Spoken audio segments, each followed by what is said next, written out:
Hello दोस्तों, अपने M के स्टडी पॉइंट में आप लोग का हार्दिक स्वागत करता हूं।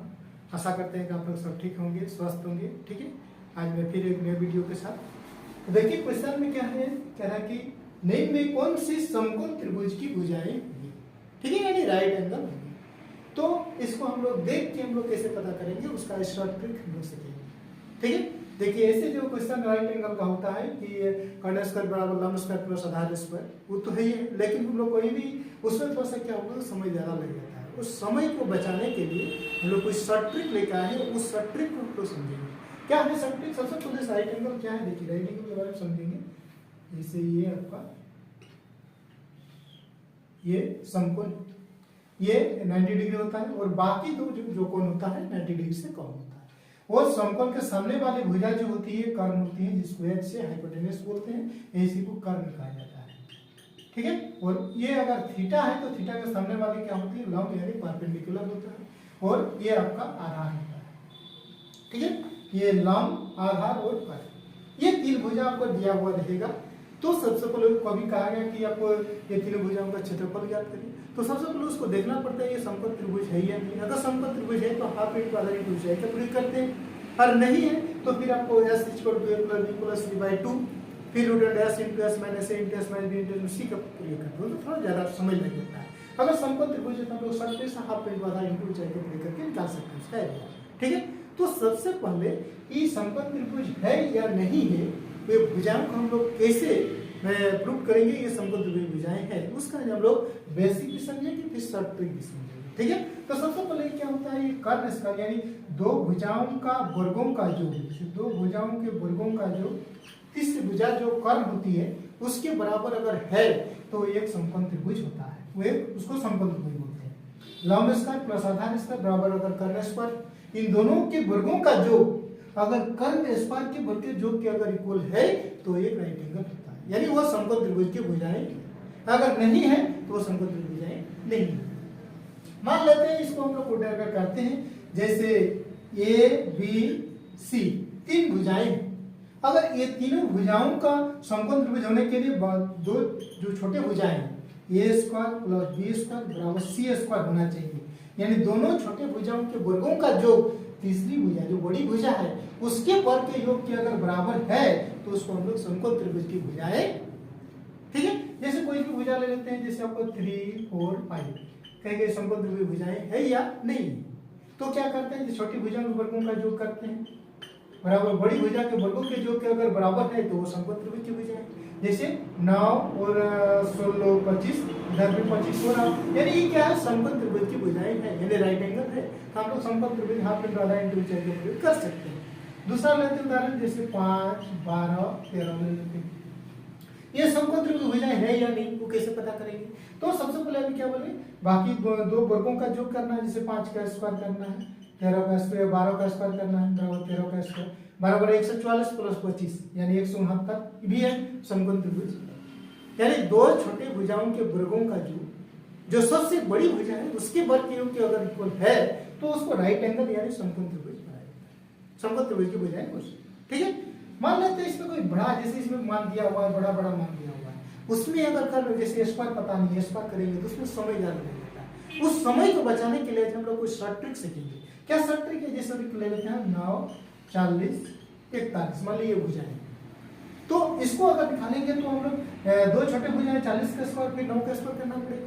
ठीक है, मान लेते हैं इसमें 85 दिया है, 63 दिया, 115 दिया, उससे बहुत समय लग जाएगा। तो उसको क्या करेंगे, देखिए इसका दूसरा शॉर्ट ट्रिक क्या है कि इसमें जो दो बड़ी भुजा है, दो बड़ी भुजा का पहले योग कीजिए, जो 40 और 41 कितना हो गया 41, दो बड़ी भुजा का योग और फिर दोनों का अंतर करके उसका वर्ग कीजिए, ये वर्गमूल निकालिए।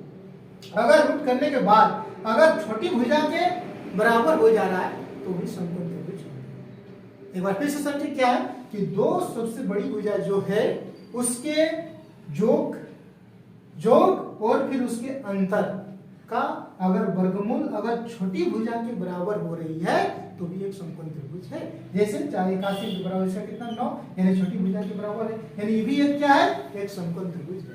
जैसे 5 12 13 का है, तो तो 5 12 13 का है, तो इसमें हम लोग क्या करेंगे, 5 12 13 का है तो सब दो सबसे बड़ी भुजा क्या जोड़ करेंगे तो क्या हो गया 25। फिर अंतर कितना हो गया जी, एक अंतर है, उसका वर्गमूल निकालने पर अगर छोटी भुजा के बराबर हो रहे तो एक समकोण त्रिभुज है। तो देखना छोटी भुजा के बराबर है यानी भी एक समकोण त्रिभुज।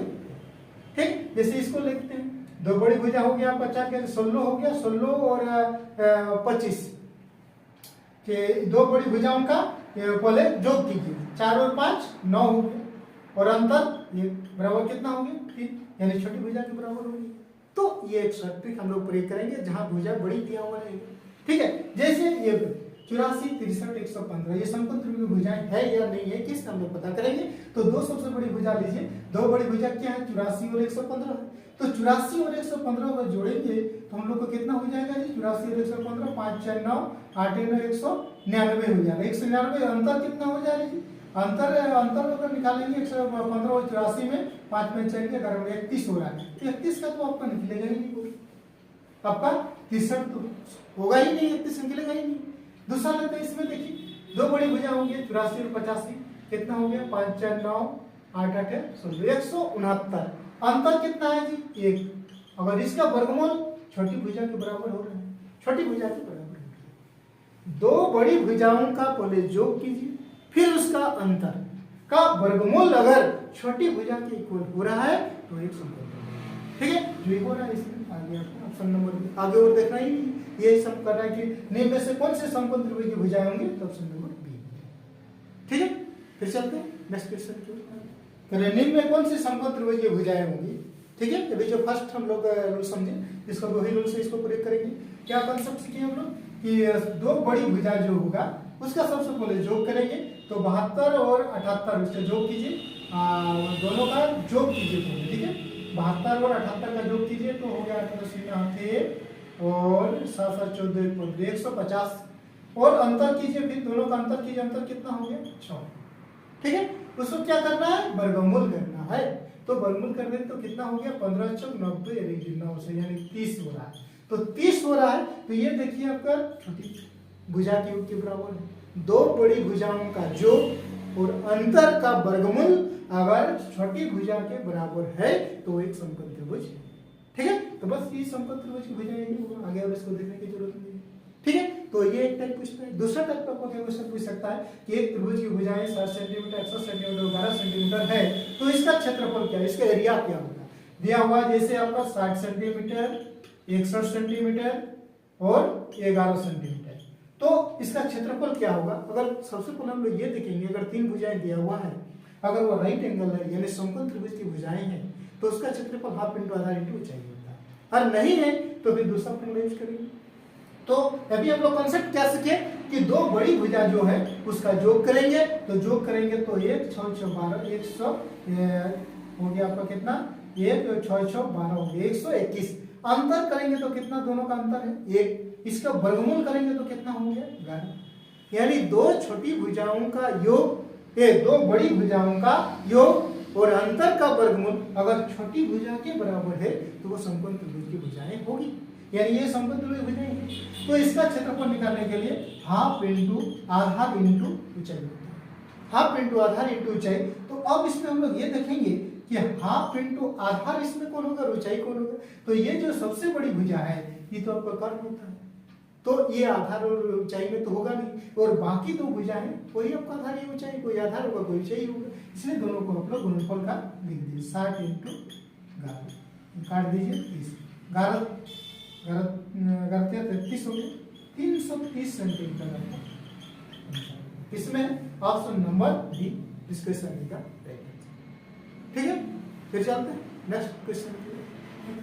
एक त्रिभुज की भुजाएं 60 सेंटीमीटर 75 सेंटीमीटर 45 सेंटीमीटर, इसका क्षेत्रफल क्या होगा। ठीक है, क्या क्या दिया हुआ है 60 75 45, दो बड़ी भुजा का योग कीजिए 5 6 7 13 135 और अंतर कीजिए इसका 15 होंगे, अंतर 15 इसको वर्गमूल निकालिए। ठीक है, 15 नाम 135 इंटू 15 यानी ये 15 निकल जाएगा इंटू 3 यानी 45 हो रहा है, 45 निकल रहा यानी छोटी भुजा के बराबर हो रहा है। दो बड़ी भुजाओं का जो को डिफरेंस का वर्गमूल जो है छठी भुजा के बराबर है, तो वो समकोण त्रिभुज की होंगी, भुजाएं होंगे। तो समकोण त्रिभुज भुजाएं तो उसका क्षेत्रफल होता है हाफ इंटू ई, तो कर्ण हो गया, आधार इंटू ऊंचाई कर दीजिए, 30 दूनी 60, 15 दिन 15 135, 1350 सेंटीमीटर इसका ये आपका क्षेत्रफल है। ठीक है, फिर देखिए 16 सेंटीमीटर, 30 सेंटीमीटर और 34 सेंटीमीटर, दो बड़ी भुजा का जोड़ कीजिए, 30 60 64 हो गया। डिफरेंस कितना है 4, उसका वर्गमूल निकालिए, 8 गुना 2 यानी 16। छोटी भुजा के योग के छोटी भुजा के बराबर है, इसका मतलब ये भी क्या है, समकोण त्रिभुज की भुजाएं हैं। तो समकोण त्रिभुज भुजाएं तो इसका क्षेत्रफल हाफ इंटू आधार, आधार के शेप को मान लीजिए, इंटू ऊंचाई 8 16 8 24 240 सेंटीमीटर स्क्वायर, ये आपका इसका क्षेत्रफल हो जाएगा 240, यानी option number D discussion is the right answer. ठीक है, तो इसमें इस दो टाइप का क्वेश्चन पूछता है। एक पूछेगा कि इनमें कौन से समकोण त्रिभुज की भुजाएं संभव है, दूसरा पूछता है कि इसमें तीनों भुजाएं दिया हुआ रहेगा और उससे बोलेगा इसका क्षेत्रफल क्या है। तो सबसे पहले हम लोग कॉन्सेप्ट यानी ट्रिक के द्वारा वो समकोण त्रिभुज की भुजाएं है या नहीं उसको एक बार जानेंगे, फिर उसका क्षेत्रफल हाफ इंटू ऊंचाई का प्रयोग करेंगे। ठीक है, तो सबसे शॉर्ट ट्रिक आपका ये है, बाकी जो कर्ण स्क्वायर और लंब स्क्वायर आधार स्क्वायर जो होता है उसमें थोड़ा समय ज्यादा लग जाता है, उस समय को बचाने के लिए ये कॉन्सेप्ट यानी ये ट्रिक का प्रयोग करना है। ठीक है, एक बार फिर से समझ लीजिए क्या है कि दो सबसे बड़ी भुजा होगा उसको सबसे पहले योग करेंगे और उसका डिफरेंस लेंगे, उसका वर्गमूल अगर छोटी भुजा के बराबर अगर हो जा रही है तो वो समकोण त्रिभुज भुजाएं। ठीक है, आज के लिए इतना ही, फिर मिलते हैं नेक्स्ट वीडियो में, तब तक के लिए thank you, best of luck.